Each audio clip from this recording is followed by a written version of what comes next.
Assalamualaikum warahmatullahi wabarakatuh. Saya Yudi Pramuko, tukang donat dari Parung YouTuber tertua di semesta.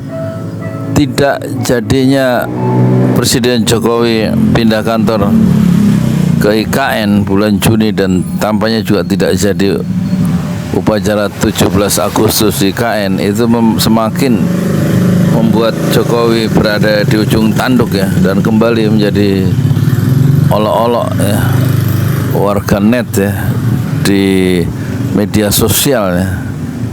Karena Pak Jokowi dulu begitu yakin akan pindah, dan sekarang malah bertanya kalau listrik belum ada, air belum ada, belum siap. Ya kalau siap baru pindah. Tapi tampaknya impian-impian besar itu harus dikubur ya. Malah justru orang sudah memperkirakan IKN itu akan mangkrak ya, dan itulah warisan buruk Jokowi. Dan nggak mungkin ya Jokowi itu akan membela menteri-menterinya yang lain atau persoalan-persoalan lain, karena dirinya sendiri juga tampaknya belum tentu nasibnya setelah nanti sirkulasi kekuasaan itu terjadi bulan Oktober ya, ketika presiden terpilih itu yaitu Prabowo Subianto.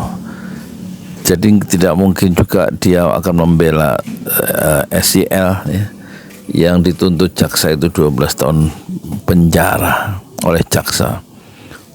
Padahal SIL itu seperti memohon-mohon ya di ruang sidang bahwa dia sangat berjasa karena perintah Jokowi untuk mengamankan krisis pangan, sangat berjasa, sudah menghadirkan, mendatangkan ribuan triliun ya melalui Kementerian Pertanian, dan dia merasa semua itu perintah Jokowi, dan sekarang dia ada di dalam ruang sidang dituduh korupsi, dituntut 12 tahun penjara dan mengembalikan kerugian atau uang pengganti itu sekitar 45 miliar dan 30.000 dolar Amerika. Kalau tidak dikasih waktu dalam sebulan tidak bisa mengganti 45 miliar dan 30.000 dolar, itu kekayaannya akan disita, dilelang, dan kalau masih belum cukup maka dia diganti dengan ditambah kurungan 4 tahun penjara. Dan hari ini tampaknya hari yang menentukan bagi Syahril Yassin Limpo, dan dia tidak bisa mengharapkan apa-apa sebagai pembantu presiden.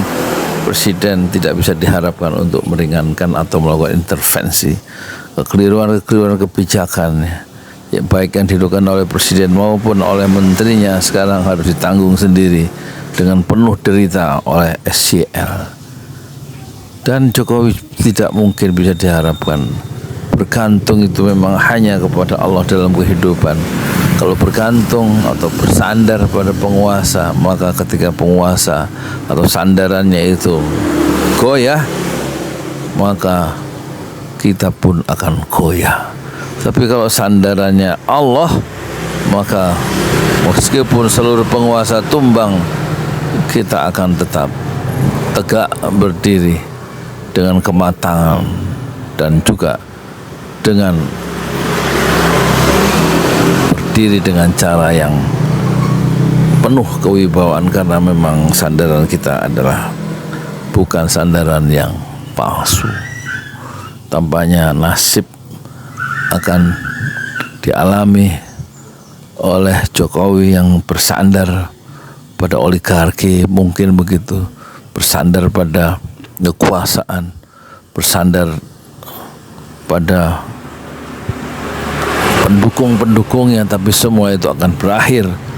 Sandaran itu akan runtuh pada 20 Oktober, dan tentu Jokowi akan menjadi orang biasa dan tampaknya akan diburu oleh para pencari keadilan, terutama sudah ada suara-suara untuk mempersoalkan IKN itu wajib dibatalkan, harus diajukan judicial review ke Mahkamah Konstitusi tentang undang-undang IKN itu. Karena di situ ada kerugian negara yang besar. Sudah ada 70 2 triliun yang dipakai untuk IKN dari APBN.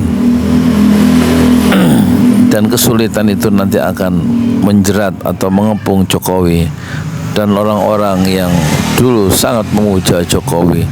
Secara struktural mereka akan mengalami persoalan-persoalan yang tidak mudah. Luhut bin Sarpanjaitan tidak mungkin juga ya, yang begitu dipercaya oleh Jokowi, tidak mungkin akan membela Jokowi. Dia tentu akan melemparkan perahu skoci dari kapal yang nyaris tenggelam ini, dan dia akan